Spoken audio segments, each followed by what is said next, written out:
Hello friends, आज हम बात करेंगे एमएस वर्ड के ऊपर। एमएस वर्ड बेसिकली वो टूल है जिसके मुताबिक हम जो अपने नोट्स, एसेज या कोई ऐसे रिटन वर्क वो सारे जो है हम लोग इसी चीज़ में कर सकते हैं। ये बेसिकली वो वहाँ पर काम आती है जहाँ बड़े बड़े ऑफिसेज होती हैं, जहाँ बहुत ज़्यादा काम होता है लिखने का, कुछ चीज़ टाइप करने का, वो सब कुछ हम जो है एमएस वर्ड में कर सकते हैं। चलिए हम शुरू करते हैं। पहले हम इंट्रोडक्शन लेते हैं कि एमएस वर्ड जो है उसका फ्रंट लुक कैसा होना चाहिए, किस तरह होना चाहिए, वो सब कुछ। तो सबसे पहले हम बात करेंगे, ये जो है इसको हम कहते हैं पेज, जो बेसिकली यहाँ पर जो एज ए पेज के इसको हम कहते हैं A4 साइज़ पेज, क्योंकि इसकी जो साइज़ है वो A4 है। वो कहाँ कैसे इसको कन्वर्ट किया जाता है वो मैं आपको बताऊँगा। ये साइज़ जो जाते हैं, साइज़ में जाने के बाद ये लेटर साइज़, ये A4 साइज़, तो ये पेज की साइज़ हो गई A4 साइज़। तो उसके अलावा जो ये जो चीज़ है इसको हम कहते हैं रूलर।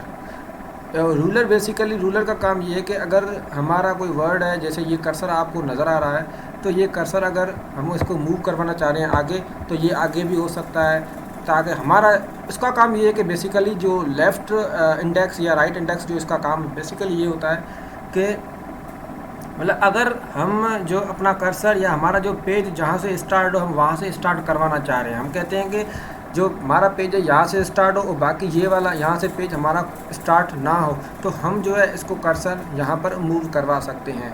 और उसके अलावा इसको हम बैक करना चाह रहे हैं तो वो बैक भी कर सकते हैं। अगर जैसे यहाँ पर जैसे हमने कुछ टाइप कर लिया तो ये यहाँ पर हो गया, और अगर हम इसको मूव करवा के यहाँ पर लेके आ सकते हैं या यहाँ कहीं पर भी मूव करवा सकते हैं, ये देख रहे हैं। उसके अलावा जो ये वाला रूलर है इसका काम ये है, तो ये जो है हम देख रहे हैं कि इसका हेडर जो है वो हम कहाँ पर रखना चाह रहे हैं। अगर इसको बिल्कुल टॉप पे रखना चाह रहे हैं तो ये बिल्कुल टॉप पे चला जाएगा। उसके अलावा ये नीचे भी आ सकता है और यहाँ पर लेफ़्ट राइट भी हो सकता है। ये बेसिकली इसका काम है। और नीचे आते हैं कि ये हमें बता रहा है कि आपका जो फर्स्ट पेज है out of 1 page out of 1 से, मतलब जो हमारा जो कर्सर है वो पहले पेज पे नज़र आ रहा है, उसको हम नंबर 1 जो पहला वाला नंबर 1 है वो बता रहा है कि हमारा कर्सर नंबर 1 पेज पे है।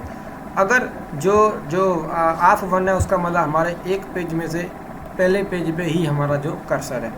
दूसरा बता रहा है कि जो वर्ड है आपके एक है, अगर हम दूसरा कोई वर्ड लिख लें इसके साथ तो वो दूसरा वर्ड भी हमें शो होगा।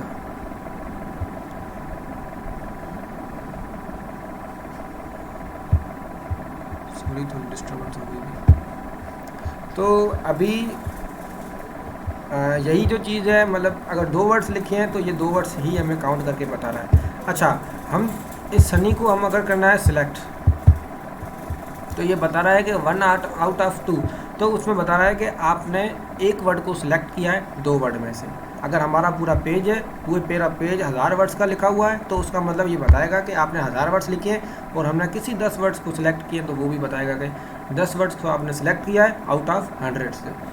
ठीक है, और यहाँ पर आते हैं और ये हमें बताता है कि एरर कितनी गलतियाँ जो हो सकती हैं वो भी हमें बताएगा कि यहाँ पर हम क्लिक करने से ये हमारी डिक्शनरी निकल जाएगी, और स्पेलिंग बताएगा कि ये जो आपने फर्स्ट जो लिखा है KHKJ, तो इसकी जो आपने डिक्शनरी देखी है तो वो इसी से मुताबिक जो है आप वर्ड्स देख सकते हैं। अगर आप कह रहे हैं कि नहीं यही हमारा वर्ड है, तो आप इसको ऐड करवा सकते हैं या इग्नोर करवा सकते हैं, या इग्नोर ऑल। अगर 10-12 ऐसी कोई गलतियाँ हैं तो आप इग्नोर ऑल करवा सकते हैं, अदरवाइज़ जो है आप इसको इग्नोर ही करवा सकते हैं।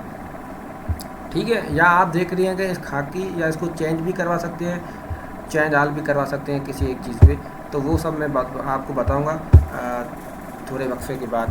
तो नेक्स्ट वीडियो में आपको मैं ज़रूर बताऊंगा इस हवाले से कि ये जो चीज़ें कहाँ कहाँ यूज़ होनी है, कैसे यूज़ होते हैं। मैं बस आपको जस्ट इंट्रोडक्शन दे रहा हूँ ताकि जो आप ओवरव्यू ले सके इस जो सामने वाले पेज की। और यहाँ पर जो है एक होता है रीडिंग मोड, इसको हम कहते हैं रीड मोड। तो ये रीड मोड ये करता है कि हमें अभी जो हमारा जो लिखा हुआ है, जैसे कोई सनी वर्ड्स लिखा हुआ है, हमें इसको रीड करना चाहिए, ठीक है, तो हम इसको रीड करवा रहे हैं। लेकिन मसला ये है कि अगर किसी का कोई बटन दब जाए, लेकिन ऐसे हज़ारों लाखों वर्ड्स लिखे हुए होंगे, अगर किसी का कोई बटन क्लिक भी हो जाए हमें नहीं पता चलेगा कि कहाँ पर क्लिक हो गया है। तो रीड मोड जो है वो बेस्ट ऑप्शन है कि यहाँ पर अगर आप कितने भी क्लिक कर देना तो आपका कोई वर्ड्स जो है एडिशनल वर्ड नहीं लिख के आएगा, क्योंकि ये सिर्फ रीड मोड है, इसको आप एडिट नहीं कर सकते। तो वापस अगर उसको आपने अपने पेज पे जाना है तो वहाँ प्रिंट लेआउट पे जाएं तो आप वापस दोबारा आप जो है उस पेज पे जा सकते हैं। दूसरा है वेब लेआउट। ये वेब लेआउट क्या करता है कि जो पेज जो आपका वर्टिकली जो था, जो आप स्क्रॉल डाउन स्क्रॉल अप बार बार करते थे, यहाँ पर जो है आपका वो नहीं करना, सिर्फ आपको एक ही पेज सिंगल पेज दिखाएगा जिससे आप परफेक्टली जो है रीड राइट सब कुछ कर सकते हैं। तो ये बेसिकली काम था वेब लेआउट का, प्रिंट लेआउट का और रीड मोड का। और दूसरा ऑप्शन है जूम इन जूम आउट।